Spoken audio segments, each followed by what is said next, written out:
Hello दोस्तों, सी programming की series में आप सभी का हार्दिक स्वागत है। आज हम फ्लो चार्ट के बारे में पढ़ेंगे कि किसी भी प्रोग्राम को लिखने से पहले हम किस तरह से अपना एक फ्लो चार्ट तैयार करते हैं, किस तरह से अपना डाटा तैयार करते हैं कि प्रोग्राम के अंदर क्या लिखने वाले हैं। जिस तरह से आप अपने घर को या मकान को बनाने से पहले उसका आप मैप तैयार करते हैं, उसमें आप किचन की अलग डायरेक्शन देते हैं कि हमारा किचन किस साइड रहेगा, हमारी जो पार्किंग होगी वो किस साइड रहेगी, हमारा जो बाथरूम या टॉयलेट होगा वो किस साइड रहेगा। इन सभी का आप अपने मैप में पहले रिप्रेजेंट करते हैं डायग्राम से, बाद में इसका निर्माण स्टार्ट करते हो। इसी तरह यदि प्रोग्राम को लिखना चाहते हैं तो प्रोग्राम को सबसे पहले आप फ्लो चार्ट से एक डायग्राम से रिप्रेजेंट करते हैं कि हम प्रोग्राम के अंदर क्या लिखने वाले हैं। तो फ्लो चार्ट की बात कर रहे हैं तो हम flow chart it is a type of A diagram that represent an algorithm workflow process and showing the step of boxes of various kind. There is the order by connecting them a arrow. तो क्या होता है, जो flow chart में होता है, अलग अलग टाइप के बॉक्स होते हैं, वेरियस टाइप के बॉक्स होते हैं जो उनकी वर्क प्रोसेस होती है उसको शो करते हैं, और सभी बॉक्स को हम एरो से कनेक्ट करते हैं। Flow chart are used in analysis, designing, documenting, managing a process और program in a various field. अलग अलग प्रोग्राम को वेरियस फील्ड में किस तरह से हम उसे एक डॉक्यूमेंट में मैनेज कर सकते हैं, डॉक्यूमेंट से एनालाइज कर सकते हैं कि प्रोग्राम के अंदर में क्या लिखने वाले हैं। जैसे कोई प्रोग्रामर है, कोई सॉफ्टवेयर है, वह किस सॉफ्टवेयर को डेवलप करता है तो सबसे पहले क्या करता है, उस सॉफ्टवेयर के अंदर क्या क्या प्रोसेस होने वाली है, क्या क्या फील्ड या क्या क्या ऑप्शन होने वाले हैं, उन सभी को पहले प्रोग्राम एक डायग्राम में डाटा तैयार कर लेता है। जैसे किसी यूजर ने किसी सॉफ्टवेयर को अपना प्रोसेस काम दिया कि हमें हमें इस टॉपिक पे यहाँ इस साइड पे ऐप चाहिए, इस साइड को ये साइड बनानी है, तो क्या करेगा, सॉफ्टवेयर वाला पहले उसको फ्लो चार्ट बनाएगा और फिर इसमें क्लाइंट को बताएगा कि मैं पहले ऐसे करूँगा, इसमें आपको ये चाहिए तो मैं ये बटन या जो भी एरो सिंबल या जो भी वेबसाइट है इसको मैं इसको ऐड करूँगा या ऐसा इंटरफेस होगा। तो पहले क्या क्या करता है, वो एक डाटा तैयार करता है। इसी तरह फ्लो चार्ट भी है जो डायग्राम से रिप्रेजेंट करके तैयार किया जाता है, इसे क्लाइंट इजीली से डॉक्यूमेंट से इस पूरे प्रोग्राम को आसानी से समझ सके। और यूँ देखिए, flow chart it is use to designing and documenting complex process of a program. किसी प्रोग्राम की कॉम्प्लेक्स प्रोसेस को डॉक्यूमेंट में डिजाइनिंग करना ही क्या है कि फ्लो चार्ट है। देखिए, like other type of diagram that help to visualize that is the going on there by help the people to understand a process, कि जो लोग हैं वो आसानी से इस प्रोसेस को समझ सके। जो भी मतलब फ्लो चार्ट बनाया है, जो एक डायग्राम से इसको रिप्रेजेंट किया है। Main type of flow chart होते हैं जिसमें अलग से अलग उनकी रिप्रेजेंट होती है। उनको देखेंगे हम आगे कि कौन कौन से डायग्राम है और किस तरह से उसको रिप्रेजेंट करते हैं। देखिए, सबसे most to common type of box are used in flow chart. जो मोस्ट बॉक्स ज़्यादा है परंतु जो मोस्ट टू कॉमन होते हैं जिसमें ये तो रेक्टेंगल होता है बॉक्स और एक होता है डायमंड। ये रेक्टेंगल और डायमंड सबसे ज़्यादा यूज होने वाले बॉक्स हैं। जो रेक्टेंगल बॉक्स होगा वो प्रोसेस के लिए यूज होगा, और जो डायमंड तरह का बॉक्स होगा, डायमंड ऐसे ये डायमंड का बॉक्स होगा जो डिसीजन के लिए ज़्यादा यूज होने वाला है। अब हम सिंबल की बात करते हैं कि जो हम कह रहे हैं कि डायग्राम से रिप्रेजेंट करें कौन कौन से डायग्राम है उसको समझ लेते हैं। और हर डायग्राम का अलग अलग मीनिंग होता है कि हम किस तरह रेक्टेंगल लिखेंगे तो क्या होगी, प्रोसेस होगी। हम डायमंड की तरह डायग्राम लिखेंगे तो डिसीजन लिखेंगे उसके अंदर।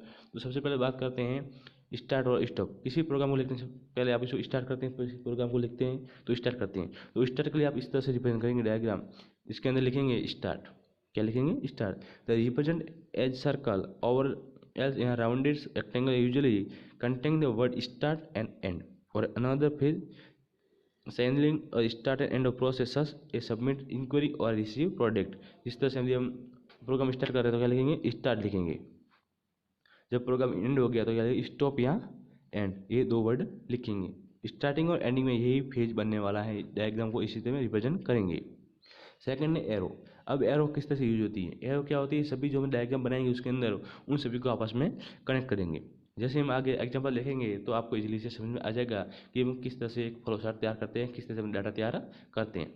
Arrow coming from one symbol and ending at another symbol represent that control passes to a symbol with arrow point to point. क्या करें, एरो किस तरह से प्रोग्राम फॉलो हो रहा, किस साइड जा रहा प्रोग्राम, स्टार्ट होने के बाद नेक्स्ट स्टेप किस साइड होगा उसे कौन शो करता है, एरो शो करता है कि इसके बाद कौन सा डायग्राम इसके साथ कनेक्ट होने वाला है और ये इस डायग्राम से कौन से डायग्राम में जाएगा, इसका जो फॉलो होगा वो किस साइड फॉलो होगा, वो कौन शो करता है, वो एरो शो करता है। फिर नेक्स्ट बात करते हैं प्रोसेस की, कि प्रोसेस क्या होता है और किस तरह से प्रोसेस में रिप्रेजेंट करते हैं एक रेक्टेंगल बॉक्स में। जैसे ये क्या है कि रेक्टेंगल बॉक्स के अंदर रिप्रेजेंट करेंगे प्रोसेस को। प्रोसेस में क्या होगी, फर्स्ट तो हम इसमें वेरिएबल को डिक्लेयर करेंगे, फर्स्ट बात। सेकंड बात, जैसे हम किसी भी सम का प्रोग्राम बना रहे हैं तो उसमें सम की जो एक फॉर्मूला है ए प्लस बी, बी प्लस सी, जो भी प्रोग्राम, इसको हम रिप्रेजेंट करेंगे किसके अंदर, रेक्टेंगल बॉक्स के अंदर। The represent as a rectangle, use it represent an event which is control within a process, जो प्रोसेस के अंदर कंट्रोल होगा उस इवेंट को इसमें शो करेंगे, रेक्टेंगल बॉक्स में शो करेंगे। टाइपिकली दिस इज स्टेप और एक्शन विच इन टेक, जो भी स्टेप हो गया इसके अंदर जो एक्शन होगी वो ली जाएगी।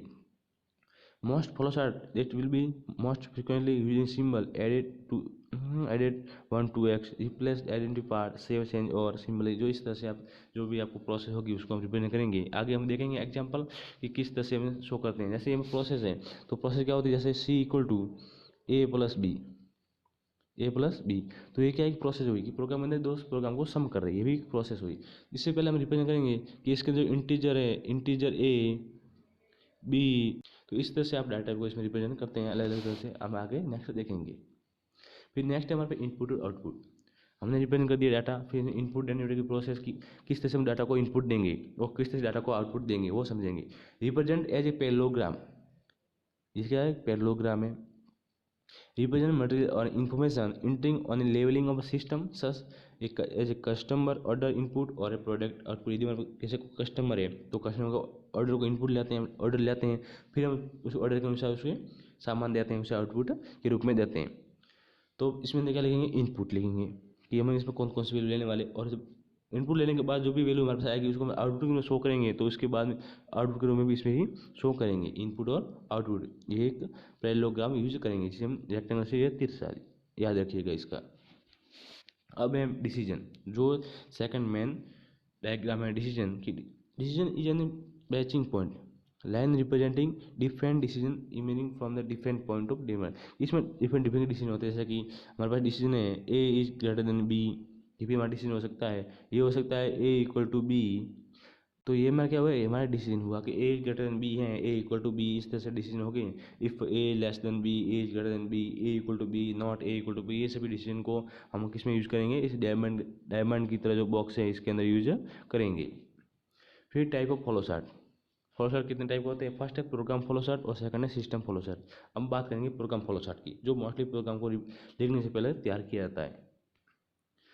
देखिए program flow chart show the sequence of instruction in a program और सब outing this is instruction are following to produce input to output. जैसे कोई प्रोग्राम है तो इसी फॉलो में प्रोग्राम को एक फ्लो चार्ट में तैयार करेंगे। सबसे पहले क्या होगा, हमारा प्रोग्राम स्टार्ट हो गया, तो प्रोग्राम स्टार्ट कर दिया हमने। प्रोग्राम स्टार्ट करने के बाद हम उसके प्रोग्राम को कौन कौन से वेरिएबल देने वाला, इनपुट देने वाला उसको लिखेंगे। जो भी हमारा इनपुट होगी आउटपुट होगा, जो वेरिएबल होगा उसको इस बॉक्स के अंदर लिखेंगे। अब जो भी हमने वेरिएबल दे दिया, अब क्या होगा, इस पर प्रोसेस होगी। जिस सम का प्रोग्राम हुआ तो ए प्लस बी, उसकी प्रोसेस हो गई। जो मल्टीप्लिकेशन तो ए इंटू बी, इसकी प्रोसेस होगी। जो भी हम फॉर्मूला देंगे उसकी प्रोसेस होगी। प्रोसेस किसके अंदर लिखेंगे, प्रोसेस लिखेंगे रेक्टेंगल बॉक्स के अंदर। अब प्रोसेस होने के बाद क्या होगा, प्रोसेस होने के बाद आउटपुट आ गया, जो भी होगा वो आउटपुट शो करेगा, तो वो आउटपुट लिख देंगे और डिसीजन लेंगे। अब डिसीजन यहाँ देखिए, डिसीजन यहाँ से हो सकती है कि प्रोसेस होगी तो प्रोसेस और डिसीजन का रिलेशन हो सकता है, प्रोसेस और डिसीजन का रिलेशन हो सकता है कि प्रोसेस होगी और डिसीजन के अनुसार प्रोसेस होगी। डिसीजन एंड होने के बाद हम जो भी वो फिर प्रोसेस में जाएगा और प्रोसेस से फिर क्या होगा, आउटपुट आएगा।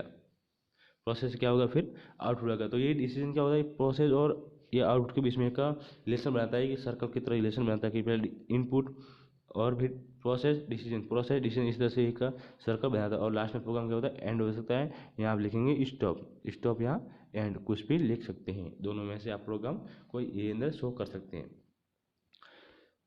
जैसे कि draw a flow chart to find the sum of first 50 natural number. पहले 50, 1 से 50, जो हमारा 1 से 50 नेचुरल नंबर है उन सभी का सम क्या होगा वो प्रोग्राम से फाइंड करना है। 1 से 50 नंबर है, तो सबसे पहले हमने प्रोग्राम को स्टार्ट कर दिया और हमने लिख दिया सम इक्वल टू 0, कि हमारा अभी तक हमारे पास जो सम है वो क्या है, 0 है, 0 सम है। और नंबर जो जितने भी नंबर अभी तक हमने कोई नंबर इंटर नहीं किया और 0 से नंबर को स्टार्ट किया है। तो देखिए 0 से नंबर को स्टार्ट किया, अब किस तरह से डिसीजन होगा और किस तरह से आउटपुट होगा वो देखिए आप। अब इसका जो फॉर्मूला होगा कि आपको 50 नंबर सम करने हैं और नंबर स्टार्ट किया 0 से, हमारे पास सम अभी तक 0 है। जैसे ही हम नंबर स्टार्ट किया तो नंबर क्या होगा, पहले 1, फिर 2 3 4 ऐसे नंबर बढ़ता जाएगा। ठीक है, तो हमने क्या किया, number n equal to n plus 1, क्योंकि जैसे पहले एक नंबर है हमारे पास, तो उसमें एक और ऐड करेंगे तो क्या हो जाएगा, 2 नंबर हो जाएगा, फिर उसमें ऐड करेंगे 3 हो जाएगा। तो इस तरह से नंबर को ऐड करते जाएंगे। तो हमने कंडीशन लिख दी। तो प्रोसेस के अंदर क्या प्रोसेस होगी, ये रेक्टेंगल में क्या होती है प्रोसेस होती है, तो इसके अंदर में लिख दी n equal to n plus 1। Second process क्या होगी, जो सम है उसमें सम प्लस 1 n होगा, सम प्लस n होगा। पहले ऊपर देखिए 0 है, ठीक है, सम का यहाँ 0 है, 0 प्लस n, 0 प्लस 1 क्या हो जाएगा 1, 0 प्लस 2 2, फिर यहाँ पे सम चेंज होता जाएगा, यहाँ सम 2 हो जाएगा, 2 प्लस n नंबर 3 हो जाएंगे, 2 प्लस 3 5। तो दो नंबर ऐड हो जाएंगे। जैसे 2 नंबर ऐड होंगे, जो ऐड सम क्या ऐड कहाँ जाएगा, सम के अंदर जाएगा। जैसे देखिए यहाँ पहले क्या 0 प्लस 1 होगा, तो सम कितना आएगा, 0 प्लस 1, सम आएगा 2, सॉरी 1 आएगा, सम आएगा 1। अब 1 प्लस यहाँ नंबर ऐड n प्लस 1 हो गया, इसमें क्या हो गया 1 प्लस यहाँ 2 हो जाएगा, तो 1 प्लस 2 हो जाएगा, तो कितना आ जाएगा 3 आ जाएगा। फिर सम 3 हो गया, 3 के बाद 2 प्लस 1 कितना होगा, 2 प्लस 1 नंबर कितना 3 हो गया, तो 3 प्लस 3 ये 6, ऐसे क्या होगा डबल नंबर, दो नंबर होंगे वो ऐड होते रहेंगे, दो नंबर ऐड होते रहेंगे। और फिर कहाँ तक जाना, हमें जाना 50 तक। तो जो हमने कंडीशन क्या कंडीशन दी कि n equal to 50, n equal to 50, तो हमारे कहाँ तक जाएंगे 50 जाएंगे। तो जो हमारा नंबर है वो कहाँ तक जाएंगे 50 तक, इससे आगे नहीं जाएगा, क्योंकि किसी ने कहा है कि फाइंड फर्स्ट 50 नेचुरल नंबर, पहले 50 नेचुरल नंबर का हमें सम फाइंड करना है। तो हमने n इक्वल टू 50 लिख दिया। अब देखिए इसमें क्या है कि दो कंडीशन, यदि आपने 50 तक प्रोसेस होगी, 49 कहाँ तक चलेगी 49, और 49 से 50, 49 चलेगी, और जैसे ही 50 हो गया, 50 के बाद 51 आएगा, तो 51 पे प्रोग्राम रन नहीं होगा, प्रोग्राम रन नहीं होगा। तो 50 होते ही फिर ये कंडीशन ट्रू हो जाएगी, क्योंकि 49 तक तो कंडीशन फाल्स रहेगी, और 50 पे भी कंडीशन फाल्स रहेगी। 50 पे नो आएगा और जो सम होगा, फिर 50 से 51 होगा, जो कंडीशन क्या होगी, ये कंडीशन होगी फाल्स। अब ये कंडीशन सही नहीं है, क्योंकि सेटिस्फाई इसी n इक्वल 50 से आगे बढ़ रहा है नंबर, 50 से 51 हो गया, तो फिर क्या आएगा प्रिंट सम। लास्ट में जो हमारा सम बचेगा वो प्रिंट सम, और आउटपुट के रूम में आएगा। जो आउटपुट है वो कैसे है, पैरेललोग्राम बॉक्स से, ध्यान रखिए। और फिर प्रोग्राम का क्या हो गया, एंड हो गया प्रोग्राम, जिसे हम कहते हैं स्टॉप कर दिया प्रोग्राम। देखिए नेक्स्ट क्वेश्चन है हमारे पास, draw a flow chart to find largest of 3 number ABC। हमारे पास 3 लार्ज नंबर है ABC, उनका फ्लो चार्ट तैयार करना है। देखिए 3 नंबर है, हमें कौन सा नंबर बड़ा है कौन सा नंबर छोटा है ये मालूम नहीं है, इसको चेक करना है। तो सबसे पहले क्या करेंगे, प्रोग्राम को स्टार्ट करेंगे। हमने प्रोग्राम को स्टार्ट कर लिया, और रीड ABC, इनपुट ABC, जो भी आपने डाटा को इंटर करवा दिया। अब होगा मेन डिसीजन की बारी, क्योंकि हमारे 3 नंबर में पता नहीं कौन सा बड़ा है कौन सा छोटा है। तो डिसीजन में 3 नंबर है, तो इसमें 3 कंडीशन बनेगी। कौन कौन सी कंडीशन बनेगी, फर्स्ट कंडीशन ये बनेगी कि प्रोग्राम में जो हमारा A है वो ग्रेटर देन B से। सेकंड कंडीशन क्या बोलेगी, हमारा A है वो ग्रेटर देन C से। और थर्ड कंडीशन बनेगी कि B है वो ग्रेटर देन C। ये 3 कंडीशन बनेगी। अब देखिए सबसे पहले कंडीशन देते हैं हम A ग्रेटर देन B, कि A हो वो B से बड़ा है। अब A B से बड़ा हो गया, मान लिया हाँ सही, ये कंडीशन सही होगी कि A B से बड़ा है, तो हमें चेक करना पड़ेगा क्या A C से बड़ा है या नहीं है, ये भी तो चेक करना पड़ेगा। तो A C से बड़ा है या नहीं है उसको चेक करेंगे। यदि हाँ ये A B से बड़ा हुआ, तो हाँ A B से बड़ा, फिर चेक करेंगे क्या A C से बड़ा है या नहीं है। यदि A C से बड़ा हो गया, इसका मतलब क्या हुआ, सबसे बड़ा नंबर कौन सा हुआ, A हुआ। यदि A C से बड़ा नहीं हुआ, इसका मतलब क्या हुआ, A C से प्रिंट होगा C। अब ये तो ये कंडीशन ट्रू है। अब फाल्स में देखिए, यहाँ देखिए कि ये कंडीशन क्या हुई, फाल्स हो गई, ये कंडीशन सही नहीं है, ये कंडीशन रॉन्ग है। तो क्या होगा कि चेक करेगा क्या B है वो C से बड़ा है या नहीं है, उसको चेक करेंगे। यदि B C से बड़ा हो गया तो क्या प्रिंट करेंगे B, नहीं तो क्या प्रिंट करेंगे C। ये दो कॉन्सेप्ट समझिए, आसानी से समझिए कॉन्सेप्ट कि 3 नंबर हैं। यदि A B से बड़ा हो गया, इसका मतलब क्या हो गया, उसको चेक करेंगे A B से बड़ा है, ठीक है, तो हमें ये चेक करना पड़ेगा क्या A C से बड़ा है या नहीं है। यदि A C से बड़ा हो गया तो प्रिंट A होगा, नहीं तो फिर प्रिंट C होगा। ये कंडीशन। सेकंड कंडीशन क्या है, क्या A यदि B से बड़ा नहीं है, A B से बड़ा नहीं है, इसका मतलब क्या हुआ है, बड़ा कौन सा हुआ है, B बड़ा हुआ है A से, और फिर B को चेक करेंगे C के साथ, क्या B और C से बड़ा है या नहीं है। यदि B C से बड़ा हो गया तो B प्रिंट होगा, नहीं तो फिर क्या प्रिंट होगा C। और लास्ट में प्रोग्राम क्या होगा, एंड होगा। ये हमारा एक फ्लो चार्ट हो गया 3 नंबर को रिप्रेजेंट करने का, कौन सा नंबर बड़ा है कौन सा नंबर छोटा है। नेक्स्ट है एक फैक्टोरियल नंबर की कि किस तरह फैक्टोरियल नंबर को रिप्रेजेंट करते हैं एक का फ्लो चार्ट से।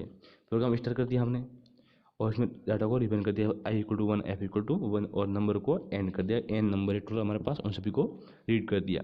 अब देखिए डिसीजन की बारे हमने लिखा if I less than equal to N, I N से बराबर, एन के बराबर है और उससे छोटा है, एन से छोटा होगा और एन से बराबर होगा, ये हमारी रिप्रेजेंट कर दिया। अब दो कंडीशन बन रही है हमारे पास। क्या कंडीशन बन रही है? फर्स्ट फैक्टोरियल हमें निकालना है। क्या निकालना है? फैक्टोरियल। याद रखिए, तो फैक्टोरियल क्या होता है? नंबर जैसे 5 का फैक्टोरियल क्या होता है? 5 इंटू 4 इंटू 3 इंटू 2 इंटू 1, उस नंबर को एक कम करके मल्टीप्लाई कर जाता है। यहाँ पे ऐसे करते हैं जैसे एक 5 है तो 1 इंटू 2 इंटू 3 इंटू 4 इंटू 5, ऐसे एक प्लस करके जो 5 है तो 5 तक मल्टीप्लाई किया जाता है, यही होते हैं। यहाँ तो आपसे उल्टा लिखिए 5 इंटू 4 इंटू 3 इंटू 2 1, यहाँ लिखिए 1 into 2 into 3 into 4 into 5, same है। तो हमने क्या लिखा? पहले फैक्टोरियल में, फैक्टोरियल होता है जो नंबर है उसे मल्टीप्लाई करना है। आई नंबर है हमारे पास, क्योंकि कंडीशन किससे दे रखी है? आई से कंडीशन दे रखी है, तो आई इक्वल टू आई प्लस 1, ये कंडीशन हमने दे दी, ये कंडीशन हमने दे दी कि आई के बाद जैसे कंडीशन चेक यहाँ से ये आएगा, ये चेक होता रहेगा। कैसे? आई इक्वल टू 1 आई प्लस 1, फिर जैसे पहला 0 था, फिर प्लस 1 1 हुआ, फिर प्लस 1 प्लस 1, पहले क्या होगा? 0 प्लस 1, फिर 1 प्लस 1, फिर 1 प्लस 2 प्लस 1, तो क्या है 1 2 3 ऐसे नंबर होता रहेगा और कहाँ तक जाएगा? एन तक जाएगा। कहाँ तक जाएगा? एन तक जाएगा। और ये कंडीशन ट्रू होने के बाद क्या होगा? यदि कंडीशन इसमें ये लूप की तरह बनेगा। क्या है? लूप बनेगा कि किस तरह से अपना पूरा लूप बनेगा इसका, इस तरह से लूप बनेगा। किस तरह से लूप बनेगा? ये इस तरह से लूप बनेगा और फिर ये इसे मल्टीप्लाई होता रहेगा और लास्ट में मल्टीप्लाई पूरा होने के साथ अब ये कंडीशन फास्ट होगी। कंडीशन फास्ट होगी तब यहाँ प्रिंट होगा फैक्टोरियल एफ, फैक्टोरियल आई और एफ प्रिंट होगा और प्रोग्राम स्टॉप हो जाएगा। जैसे हम बात करते हैं कि हमने प्रोग्राम स्टार्ट किया, हमने जो आई है पहले एन लिया, एन कितना लिया हमने? एन लिया 5, सही है।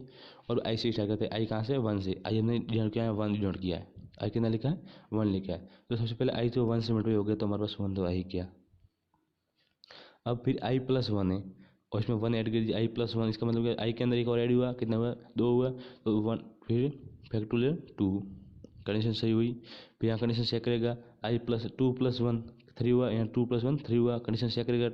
हाँ एन क्या 5 है, 5 छोटा है तो 3, फिर मल्टीप्लाई, फिर कंडीशन चेक करेगा, ये प्लस प्लस 1 होगा तो कितना 4 होगा, कंडीशन ये सही करेगा क्योंकि 5 है 4, तो ये सही हुई, फिर मल्टीप्लाई होगा, फिर यहाँ कितना होगा? 5 होगा, कंडीशन सही होगा तो N equal to I less than equal to 5, 5 के बराबर है, कितना आएगा? 5 आएगा। फिर यहाँ प्लस 1 होगा, कितना होगा? 6 होगा, यहाँ आएगा, कंडीशन से करेगा, यहाँ 5 है हमारे पास और यहाँ कंडीशन क्या आ रही है? 6 आ रही है, तो इसका कंडीशन ये पास हो गई। तभी से मल्टीप्लाई क्या होगा? ये देखिए यहाँ पूरा मल्टीप्लाई होगा इसका 1 प्लस 2 प्लस 3 प्लस 4 इंटू 5, ये मल्टीप्लाई होगा पूरा। यहाँ से मल्टीप्लाई होने के बाद यहाँ आंसर आएगा, आउट रहेगा आई और एफ। तो एफ क्या हमारा फैक्टोरियल जो एफ वो प्रिंट होगा हमारा सम पूरा प्रिंट होगा, कितना समय आया? 120। तो 5 फैक्टोरियल कितना होता है? 120। स्टॉप होगा और प्रोग्राम क्या हो जाएगा? स्टॉप हो जाएगा। इस तरह से आप एक फैक्टोरियल का प्रोग्राम रिप्रेजेंट कर सकते हैं। Thank you, have a nice day. यदि आपको वीडियो अच्छा लगा हो तो लाइक करना, चैनल को सब्सक्राइब करना मत भूलना, साथ ही साथ बेल आइकन को प्रेस कर देना जिससे नए वीडियो की नोटिफिकेशन आपको मिल सके हमेशा के लिए। Thank you, have a nice day.